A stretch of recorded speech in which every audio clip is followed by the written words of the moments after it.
Mistrial, an inside look at how the criminal justice system works and sometimes doesn't, by Mark Garagas and Pat Harris. Introduction. Mark. From the time I was 5, it was as if I was programmed to be a lawyer. For the first 13 years of my life, my father was a prosecutor for the Los Angeles County District's Attorney's Office. I have fond memories of going to court and watching him and thinking to myself what a great job he had.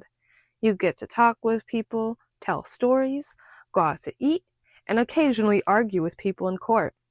And people pay you to do this. It seemed like a pretty sweet deal. By the time I got to college, though, all that had changed. When I was a senior at Haverford College, I actually had thoughts about going into a wholly different direction. During college, I majored in sociology and anthropology, with a concentration of classes in the philosophy of religion. One of the professors whom I idolized was named to head the divinity school at Harvard, and I gave serious thought to following him there after graduation. I even considered becoming a priest, which I suppose was a throwback to my days as an altar boy at St. Gregory Armenian Church of Pasadena. When I tell people that today, I usually have to pause for them to stop laughing, but at the time, it was no joke. My sainted mother assumed I would follow in my father's footsteps and become an attorney, but I seriously considered going to divinity school. I spent the better part of my senior year in college agonizing over the decision. Finally, I went to Archbishop Vach, who at the time was the head of the Western Diocese of the Armenian Apostolic Church, and told him my dilemma. I had known him since I was 12 years old and attended Armenian summer camp, and I respected him immensely. I fully expected him to encourage me to pursue divinity school and the priesthood, but as I explained my passion for my religious studies, he just kept shaking his head.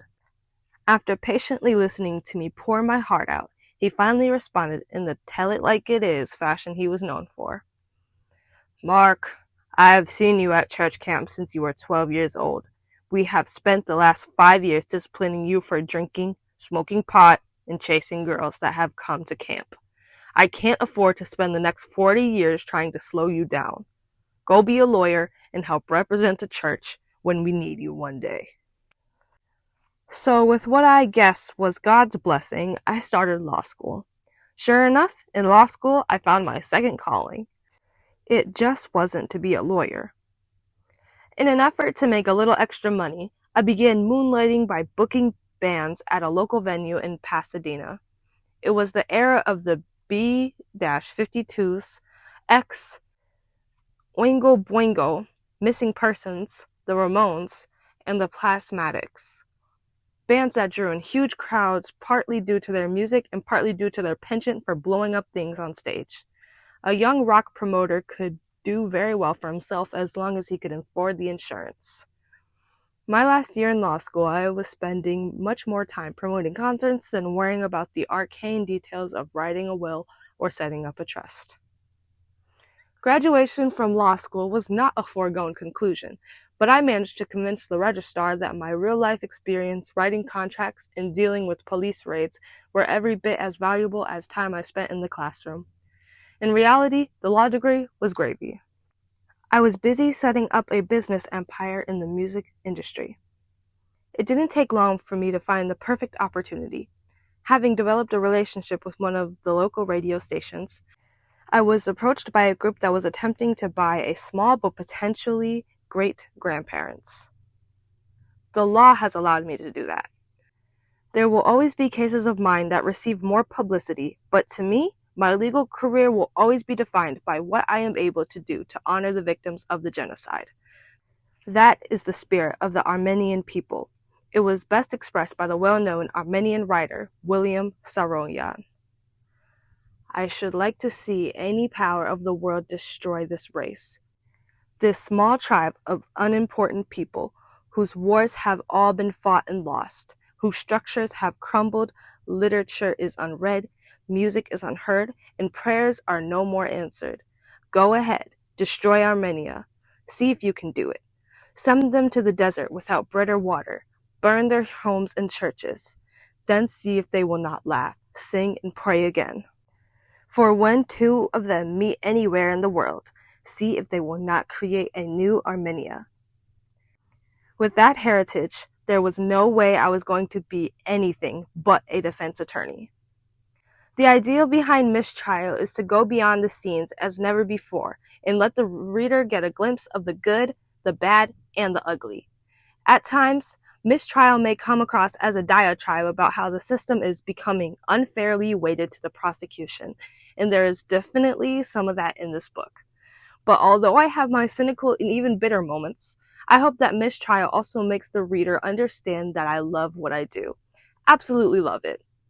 It is not only my job, it is my only real hobby. Do I get frustrated? Absolutely. Would I want to do anything else? Absolutely not. Furthermore, whining about it isn't going to do any good anyway. It is important to recognize what is going on in the system and adjust accordingly. We talk a lot about how the system used to work 20 to 30 years ago, not because we expected it to go back to that, but because it is important to recognize the changes and adapt. For example, if a defense attorney fails to realize the effect that media coverage has had on jurors in the past 2 decades, he or she is headed for trouble. Over the course of 30 years of practicing law, I have tried more than 300 cases and represented thousands of clients. I may not have seen it all, but I have seen more than my fair share. I think Pat and I are uniquely situated to write about the criminal justice system and how the perceptions have changed over the years. We have worked on cases that have involved celebrities such as Michael Jackson, Chris Brown, Winona Ryder, and Mike Tyson. We have worked on cases that have made ordinary people into celebrities, like Susan McDougall, Scott Peterson, and Gary Condit. And every single day we work on cases, from murder to shoplifting, where nobody knows the defendant, but the case is just as important to that defendant as any high-profile case. We have traveled across the country and worked on cases in 23 states, including Arizona, Texas, New York, Pennsylvania, Washington, and Florida. In short, I doubt there are 2 lawyers anywhere who have seen both ends of the spectrum and everything in between from as many different places as we have. We have talked about writing this book for a number of years. A couple of months ago, we were sitting in a cigar bar in New York when some semi-loaded lawyer wandered over to our table and asked us to sit down. He then proceeded to tell us how despicable we were for representing people like Scott Peterson and Michael Jackson, and how we were what was wrong with the system. Given his condition, I didn't want to engage with him, but when he walked away, I looked at Pat and said, "It's really gotten bad when we are at the point that even lawyers don't understand what the hell is going on in the system. We really need to write the book."